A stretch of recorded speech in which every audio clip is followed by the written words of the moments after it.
Right, so this is, I think, our 21st video on the art of making out in rain. I've made a lot of adjustments since then. Let me listen to the current iteration of it. You see it's mix C29. I've made some major adjustments to it. I'm actually going to save this now as mix C30 in case we make any tweaks, right? So I'll tell you just what I've done so far. The major changes to this particular mix has been the use of all the instruments were working through some kind of API emulation, right? In terms of like the channel strip and the sound. And that's changed. So the main pluck synth here, which you can hear, let's go to that one. That's a little pokey still. That's still a little pokey. What if I do this here?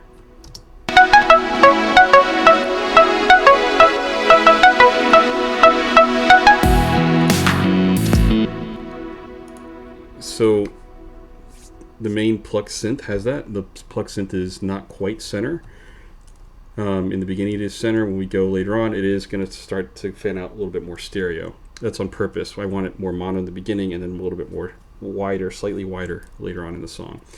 There will be a deconstructing the mix video with this, but that pokiness has been an issue, so I've tried to do what I can with it. I might, that reverb, or that volume is still a little bit on the loud side, so I might turn this down just a hair here. So let's just see what happens if I turn this down here.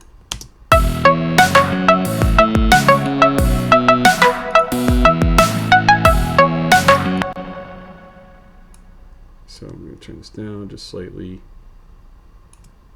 here.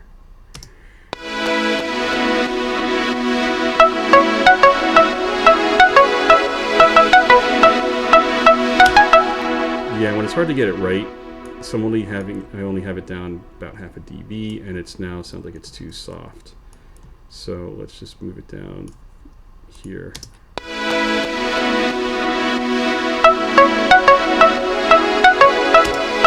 Better. What if we just go down? Oh no.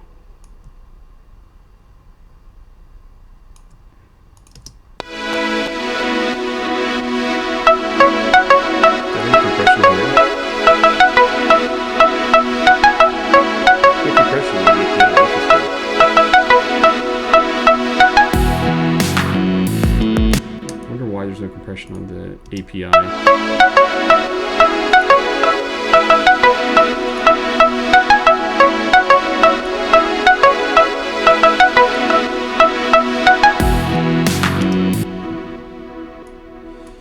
Interesting.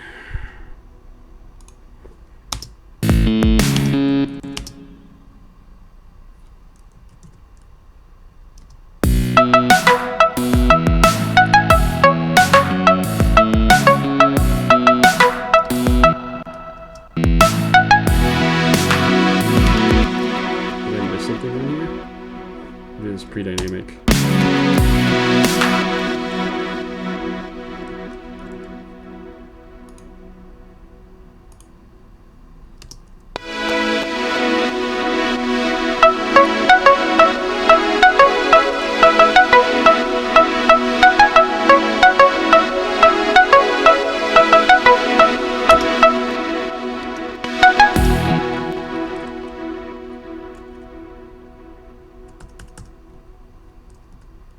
Anyhow, that's a bit pokey. I'm going to get into that later here. How are we on time on this video?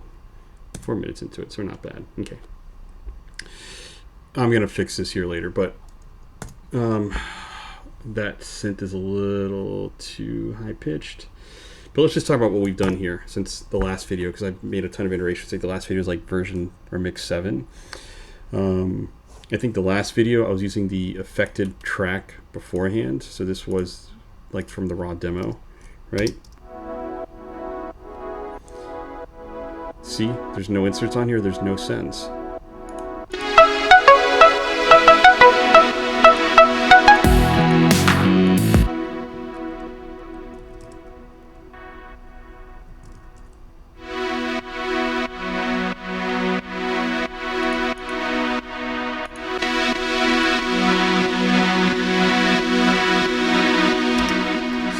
sounds like it's a little bit higher.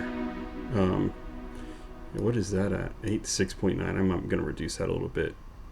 Maybe I'll reduce it to 4 and notch it down to 12. But let's talk. Okay, so I'm getting a little bit sidetracked here. So we kept the API on the main Plex synth on the pads. We moved away from the API. I'll tell you why I moved away from the API.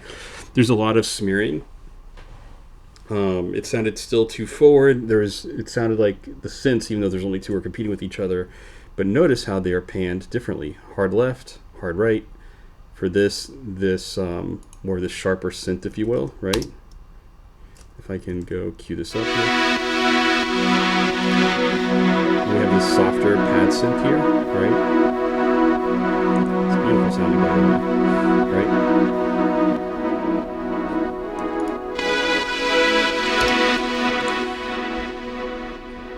So there's a problem. The API was just too forward with these synths, and it was a bit of a compromise. So the Neve, I was looking at two different Neve emulations. I was looking at SSL emulations, and the Neve seemed to make the most sense, particularly the 1073.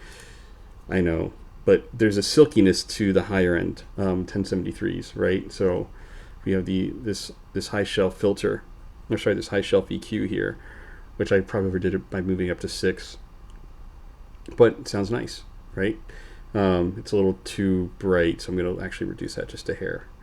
But that silkiness gives it a little bit more depth and separation. I almost feel like I can just reach out and just touch the synth, right? For this pad synth here, the second pad synth here, which I'll play, the API didn't make sense. You know, in the beginning, it seemed to make sense for the overall direction of the song. So I experimented with a Neve and also the SSL. The SSL, I think, made the most sense. SSL a little bit more musical because of that. It's also just a tad emotional. Again, it's a compromise. The API was just too forward with all the putting it on every instrument practically.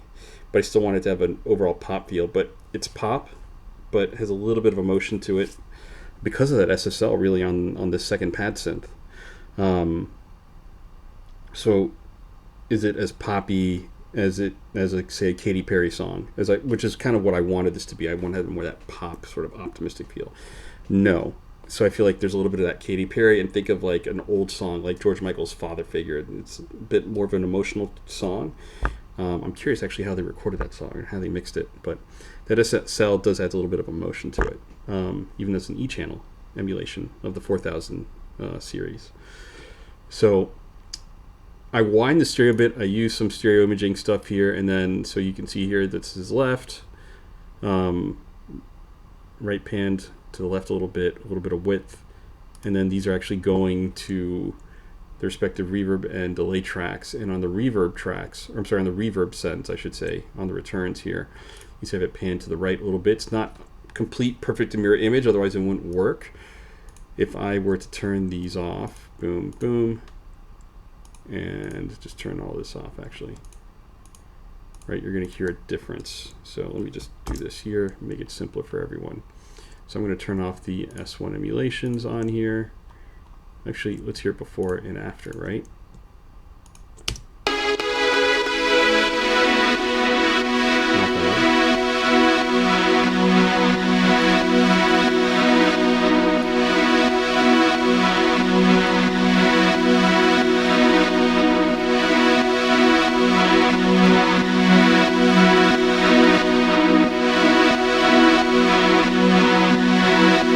Sounds a little bit flatter.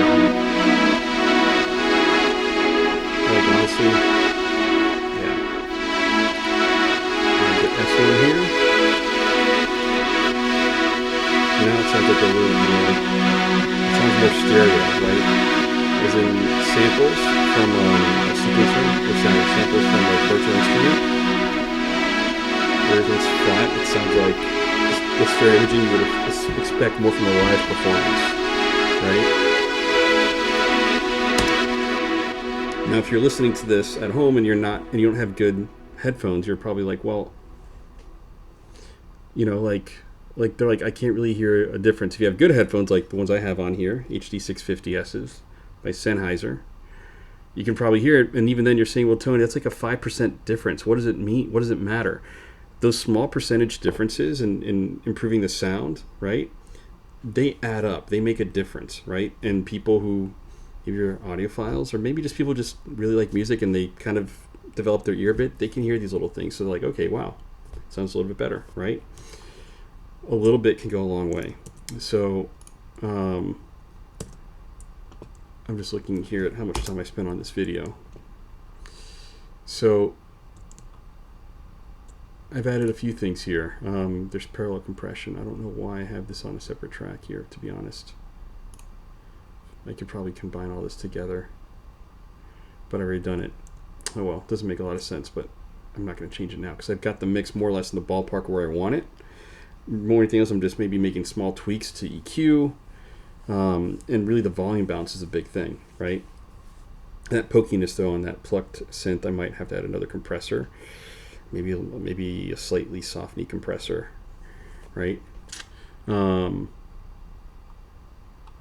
the bass, I kept the API. It just made sense. However, on the bass, which I think I talked about in another video, it still sounded too forward. So we just now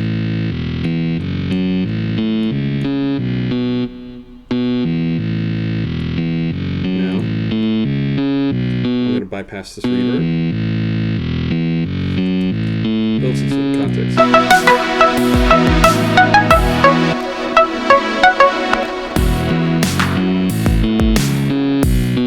Bass isn't really quite a part of the song. It has a ton of pre-delay. That's on purpose. That's an aesthetic choice. I might actually remove some of it, but I have it on there. Or maybe on certain parts I might remove the pre-delay. So again, with and without it. Without it.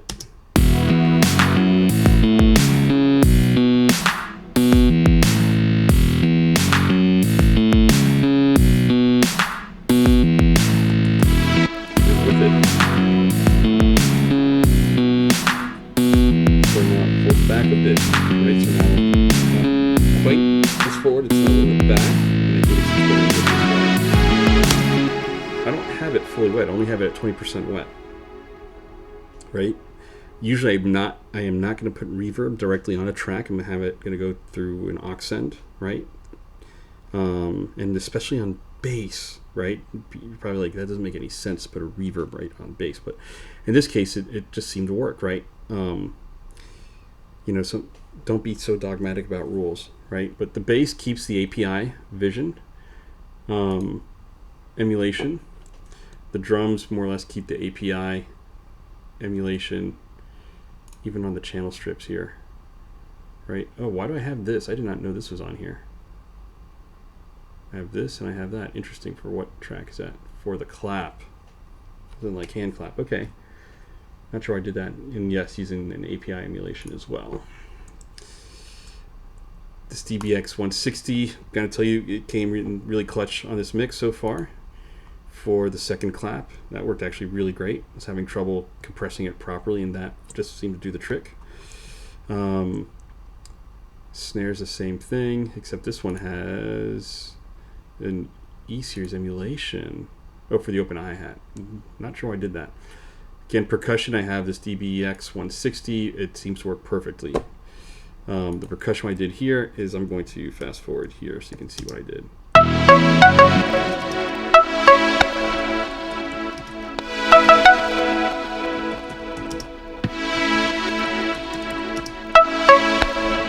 Let's go to where I want to go. Or breakdown.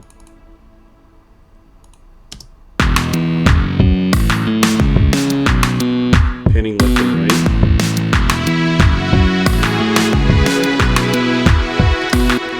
So what happens when it was in the middle, it just sounded boring. So let me just actually turn this off and do this here. What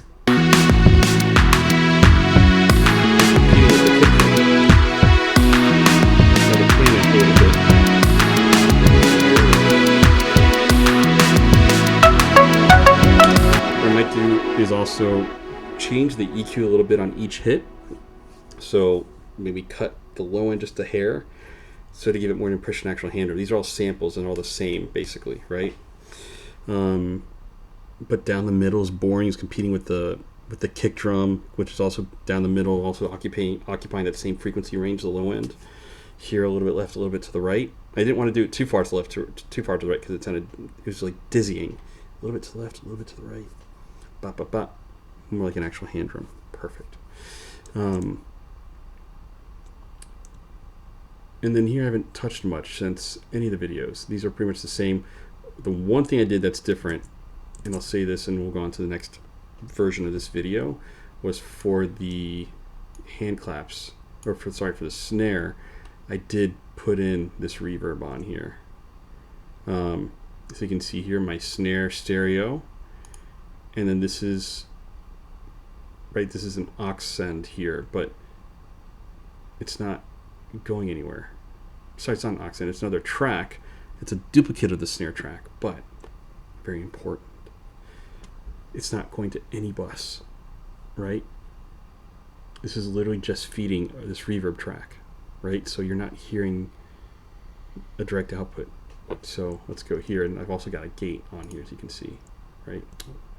But if I'm going to show you here what's going on with the snare.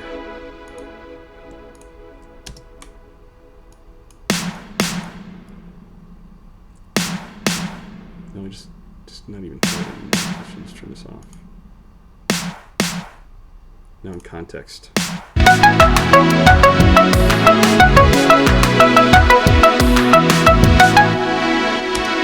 rewind it back a little bit. Sounds like a splash, and it's flat. It's not really exciting, that snare. Now let's add that plate reverb.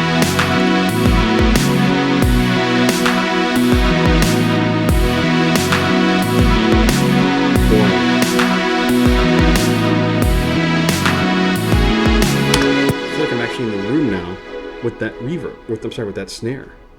Beforehand, it's just like too flat, and it's just, again, it's like a bad audio Photoshop, right? So I had to add, even though the actual snare has a little bit of reverb to it, you still can't hear it. It's buried in the mix. Let's hear that.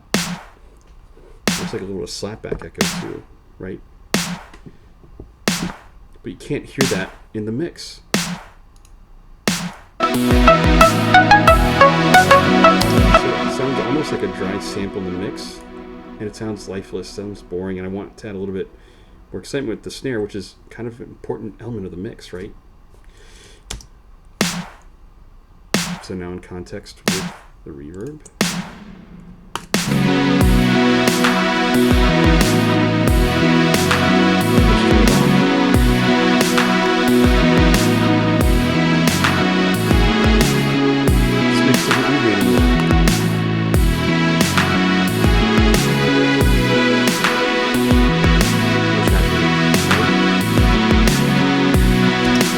Add some charisma, so a little bit of spice to the snare, which adds a little bit of charisma and life, maybe a little bit of spice to the mix, right? Again, these small improvements, whether it's 5%, 10%, they add up, and they're going to be what draws the listener in and makes them want to listen to the track over and over again. So let me make another video. I'm probably going to make some tweaks to this mix at some point. Today or tomorrow. It is kind of getting late here on my end, but I'll see you in the next one.